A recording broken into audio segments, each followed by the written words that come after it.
Lárus, hver svona fyrstu viðbrögð eftir svekkjandi tap útivelli? Já, þetta var mjög svekkjandi tap. Mér fannst við svona frekar að vera með stjórn á leiknum heldur en Þórsarar.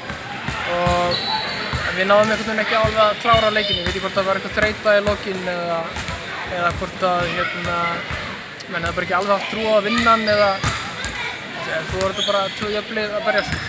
Þið varst svona sitjandi upp í stúku, fannst mér eins og að fjölguðu alltaf, töpuðu boltanum, var það þreyta? Það má vel verið að það hafi verið þreyta og oft hefur maður þreyttur á svona missum maður aðeins einbeitinguna.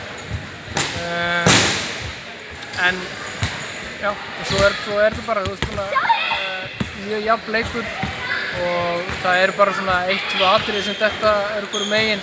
Ég meina svona leik skiptir máli, nærðu sóknarframmistöðunni eða nærðu ekki.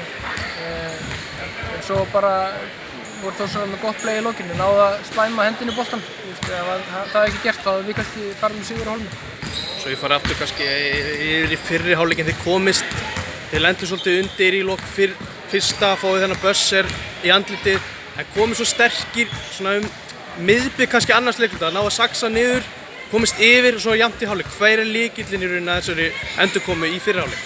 Ég myndi segja bara að við náðum að spila kannski bara svona aðeins hraðar heldur en Þórsarar. Það er mjög skrítið að tala Þórsarar þegar maður er sjálfur Þórsarar. En það er svona verið lykillinn. Spiluðum, náðum að loka á það varnarlega og náðum upp góðan hraða.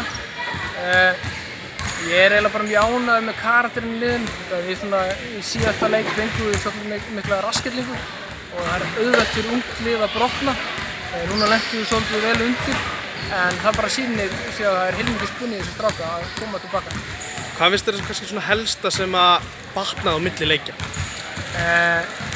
Bara miklu betri vörn í þessum leik og svo náttúrulega, ég er ekki búinn að skoða frákvöstin en ég held að það hafi verið svona nokkurn veginn jafnt í frákvöstabaráttunni. Það munaði kannski 5 til eða frá. En sko síðasta leik þá töpuðu frákvöstabaráttunni með 20. Það var engin barátta varnarlega. En núna fannst mér það líka mjög í þessu leik menn komin að spila án þess að vera hræddir. Létu vaða, voru ekkert að hika, skjóta, þryggja í transition, svona spila sinn körfuboltaleik. Ég held að þú tapar alltaf stórt ef þú ætlar eitthvað að hika í körfu. Svo get ég ekki sleppt nema að minnast á þessa tröllaframistöðu frá Hansel. Hvernig er að hafa svona leikmann sem á þetta til? Já, það ættu náttúrulega allir að vera með einn Hansel í sínu liði.